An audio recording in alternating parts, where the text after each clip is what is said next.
Little bit about this movie. I'm so excited. I want to hear all about how it all began for you guys, or for Sure. you rather. Selling Superman ends up being a four-part doc series. We thought it would be a feature length, but this story and the family portrait really unraveled. Now, the hook of it all is there's a 40-year family secret, and the father was collecting comic books, and no one was allowed to talk about it, taking up rooms and rooms, and ends up the collection is world class, 300,000 comic books, and a Superman #1 in there that is probably worth $3, $4 million, and that alone as a hook blew my mind, and the rest just went off the hook. Amazing. So, how did you hear about this story initially? It ends up Darren is a friend of mine from high school, a couple years younger. Went to the same, so we played soccer together and loosely stayed in touch. And we're talking a little bit business and tech stuff at one point. But then, November 21 of 2021, he called me and said, my dad passed away about a year ago, and no one knows this still, but this is what was going on in the background. And I knew his dad, and A, I didn't know his dad was collecting comic books. B, I didn't know he had Asperger's, which is a form of autism, so to speak.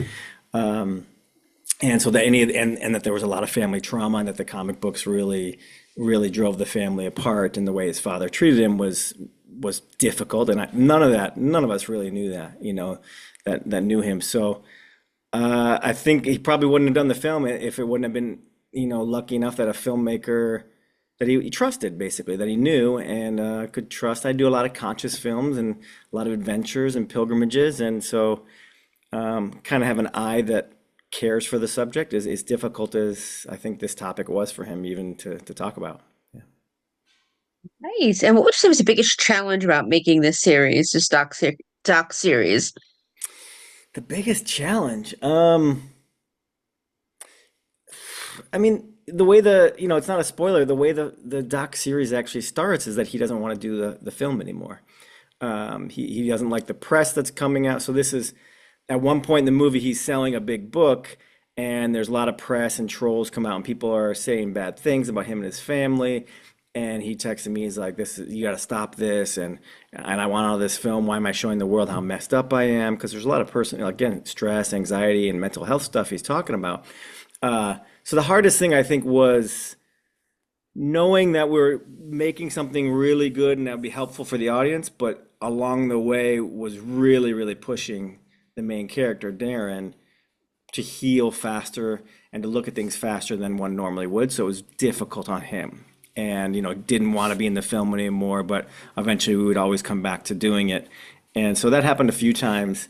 So that was the hardest part is, thinking it's not that I thought it would hurt him or was hurting him.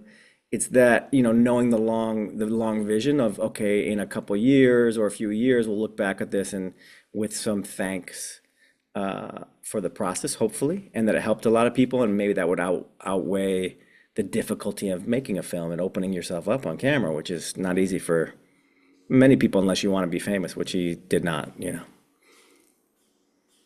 Without giving too much away, what's one moment you're most looking forward to everybody seeing? In the film or in the series, one moment. There's a moment in episode 4 where we go to the biggest comic book store in the world. Now, again, this is way more than comics, but this is the human side of it, where the guy that owns that, Chuck Rosansky, opens up in a way that I don't think a lot of people know about his own father and what his father, the way he was treating him, and kind of why he still collects. And it was just so insightful and so real. I think at that point, everything we've been building up starts to kind of make sense. And Chuck does a good job of showing why one might collect, even though they know it's like, it's not false, but like it's false hope in some way, but it's soothing. And Chuck, I really love that moment. I think it's sweet. It's late. It's later in episode 4, and you can't just jump to it. You need the context of the whole series. But that's one of my favorite moments. Yeah.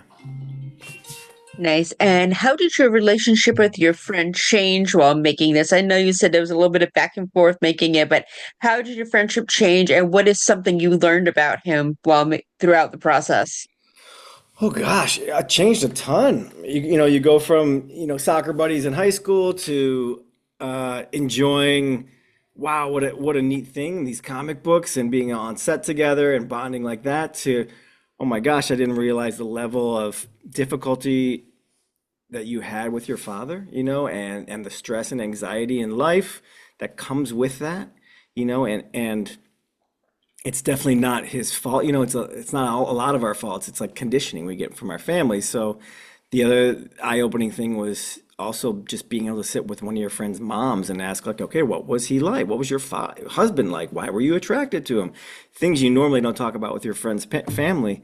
So that was all very eye-opening, and it brings you really, really close together, in an intimate way. It doesn't necessarily mean like we're hanging out every day, but you're close because you've been through a tough journey together, a pilgrimage. So I feel like we had an experience together for sure, akin to a lot of my movies. Sometimes I'm riding motorcycles in the Himalayas or going to like Kazakhstan where there was nuclear testing. We're in something very difficult, processing things probably too fast. Things are happening too fast to even process. And I feel like we went through that with his collection. So it's almost like we went to India together without him knowing he was going to India.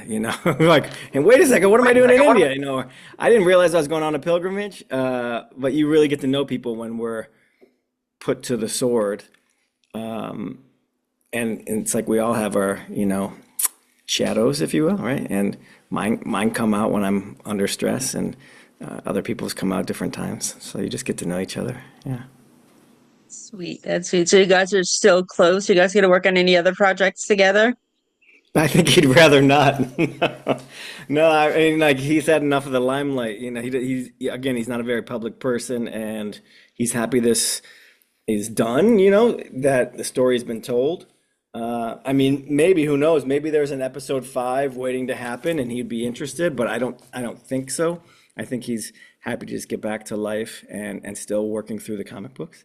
Uh, but so no, no, I don't think he's looking for more. And I think I've had my fill of comic books in some ways. When you live with something for a few years, you feel like you got into it, you did it, and you saw it, and now I'm ready for something else. Yeah. Nice. So what is that something else leading on to my next question? Next film projects. There's a couple. There's a motorcycle adventure called The Road to Dharma, a 10-episode series that I did that we are considering going back for a season 2. So I'd be going back to the Himalayas and motorcycling, and I love those because it's wisdom, it's adventure, it's again pilgrimage. It's putting people to the sword, if you will. And then we're in development and raising money for a film called Aaron's Law, a documentary, really important documentary.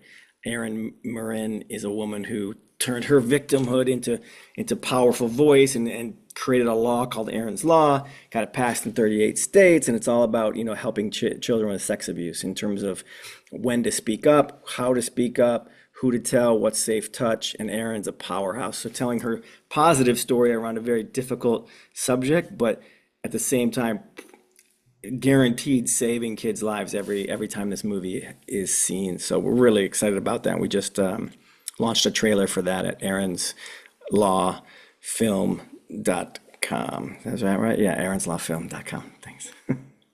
Thank you for that. I have to have you both on to discuss that further. That's an important topic, and I think we just not spoken about enough or not spoken about in an appropriate manner. So I can't wait to talk to you guys about that. Absolutely. And on that one, I'm exec producing, and I brought in an amazing director, Maureen Eisern, to direct it because, female story, not that it just happens to females, but she understands that topic.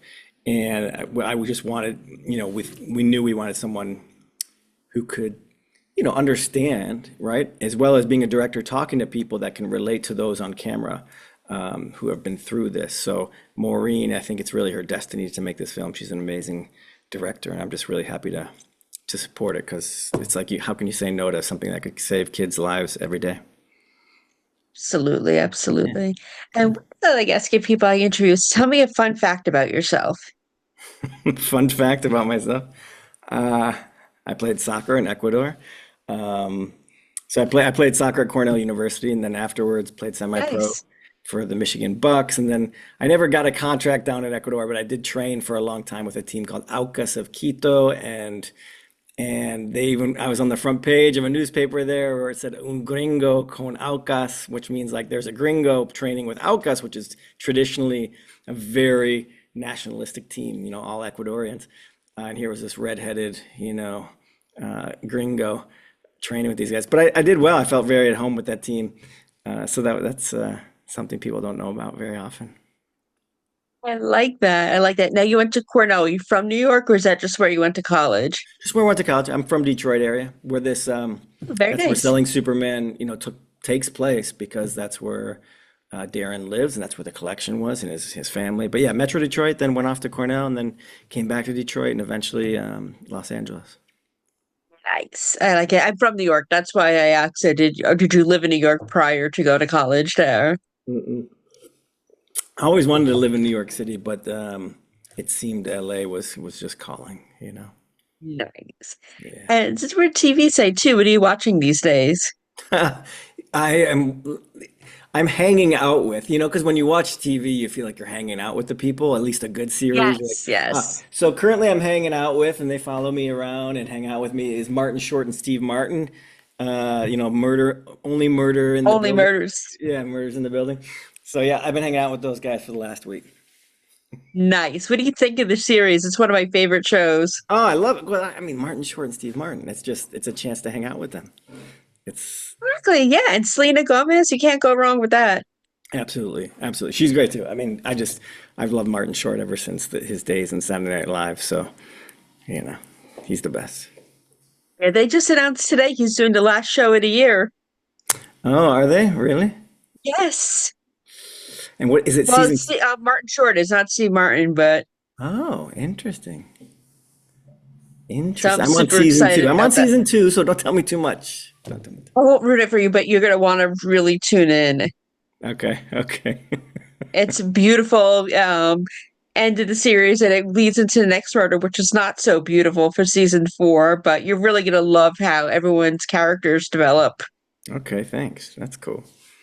Maybe Selling Superman will be picked up by Hulu, and then I'll be in the same, family as Steve Martin and Martin Short. And then they can have you as a guest star on the show as one of the Okay. neighbors. Okay, now we're talking. Now we're talking, and I'll come with comic books, or I'll be making a documentary film about them or something. Yeah, we'll just make it. I like it. I like it. And I give you the reporter that just follows you around. There you go. There you go. That's See, we great. got to pitch this. Oh, I like it. You're there following around the documentary filmmaker that's making a film on them. This is great. That's the weird stuff they would Yes, do. Ah, exactly. I love perfect. it. We're doing Perfect. this. Yes. And where can we follow you on social media so we can continue to follow your career? At I2I Productions. Letter I, number two, letter I Productions. That's Instagram. Yeah. And All right. all my films are there. This is Aaron's Law will be my ninth documentary. Yeah. Congratulations. I'm proud of you. And I can't wait to have you Thank on you. again and discuss this. Absolutely. We'll come on and talk about Aaron's Law anytime. Thanks for having me on. All right. No problem. And I'll send you an ad on Instagram. Thank you so much. And I hope you have a wonderful holiday. Likewise. See ya. Thank you. Bye.